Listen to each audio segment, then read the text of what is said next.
I'm Darren. My name's Kelly Field. My name's Martin. I'm coming up to 10 years without a bet this year, and I had an issue with gambling for most of my teens and my 20s. I first started gambling in around 2010 or 11. I would class myself as someone who's raising awareness about gambling harm after suffering many years of gambling addiction. My name is Vicky and I work for the Citizens Advice Bureau in Scotland. People don't normally visit their local CAB bureau for help with gambling. My usual clients may present with issues with debt, such as rent or mortgage arrears, and could be facing homelessness. There might be a variety of reasons which have caused these debt issues. These could include employment loss or relationship breakdown. However, sometimes the underlying issue will be due to the person's gambling. Many people who gamble won't disclose that they have a problem. They may feel ashamed or embarrassed due to the perceived stigma of having this issue. They might also think that people will see them as a failure. This can often mean that gambling-related harm is often left undiagnosed and remains a hidden problem with no clear visible signs that a client is experiencing harm. My role as a bureau advisor is to look out for the signs that indicate that a client may be experiencing gambling-related harms. This could be for the individual gambler themselves, or a family member, or a friend who is affected by someone else's gambling. It obviously affected my family in ways that I didn't see at the time. My wife was unbelievable at some of the things that I had to tell her. It still never stopped me. The irrational behaviour, the gambling was very difficult to stop. I lost friendships, I lost self-esteem, I lost confidence. I think for my partner, he struggled as I did because I think at the time there wasn't any help for gambling addiction, or very little help for gambling addiction, and especially for females suffering with gambling addiction. Going to work, I would be in the bookies. Coming home from work, I would be in the bookies, and I would lose track of time sitting on these machines and gambling.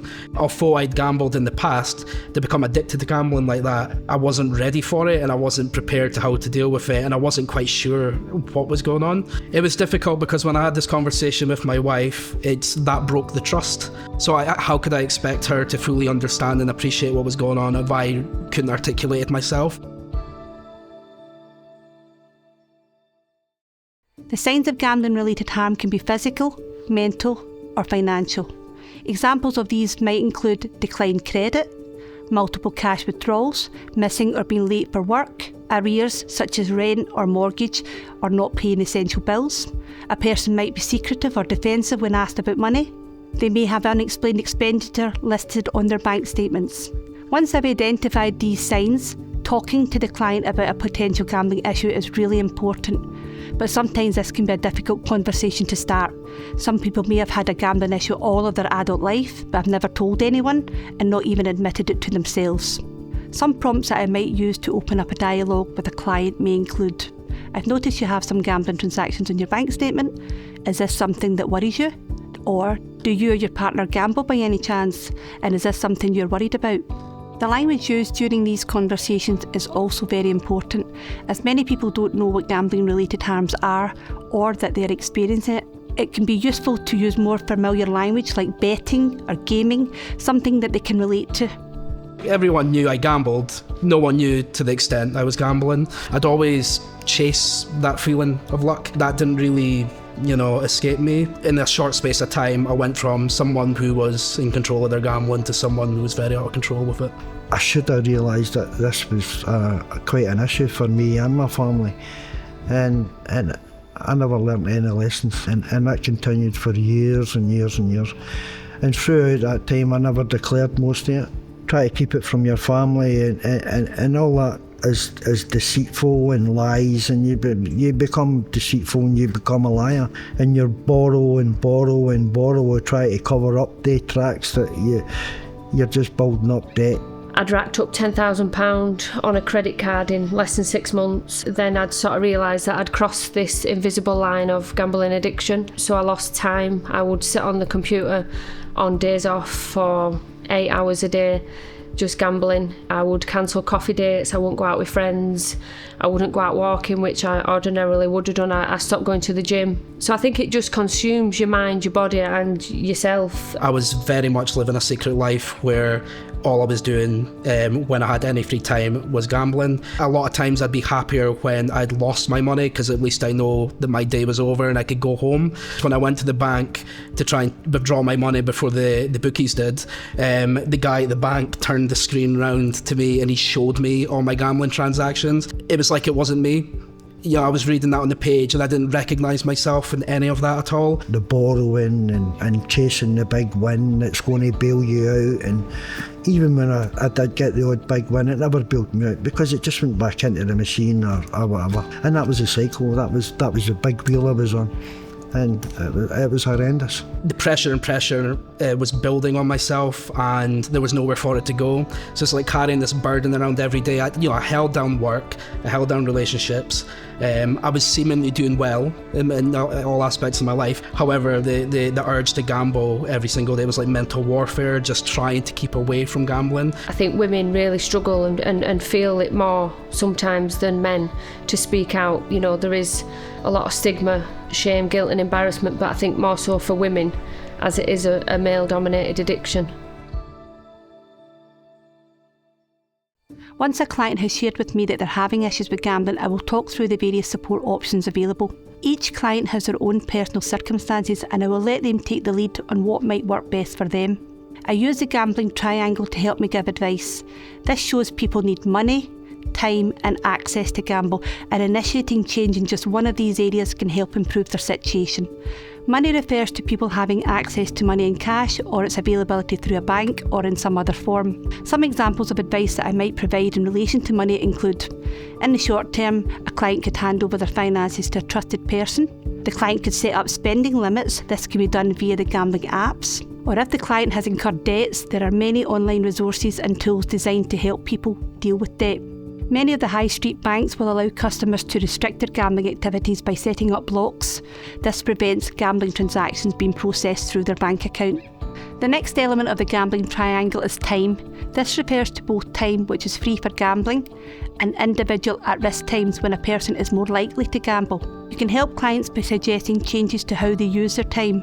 For example, suggesting they take up a new interest or a hobby, or restarting one that they used to enjoy. They could think about making a change to their usual routine. Maybe consider introducing more exercise like walking or taking up a new sport. Exercising releases endorphins, and these are the feel-good hormones which affect the body in a similar way that dopamine would affect a person when they're gambling. They could use self-help resources such as those provided by GamCare. Lastly, the third element of the gambling triangle is access. This involves access to gambling opportunities, which may be physical access or they could access via mobile phones and internet. For online and mobile gambling, clients can restrict or limit their access. They can use gambling blocking software apps and platforms such as GamBan. Clients can also self-exclude from online gambling by registering with GamStop.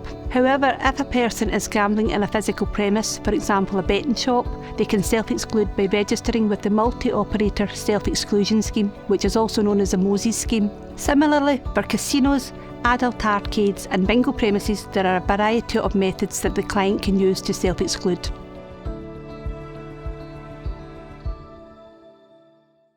Once I've helped a client in the short term, if they feel they require further support or treatment, there are a range of organisations that offer this.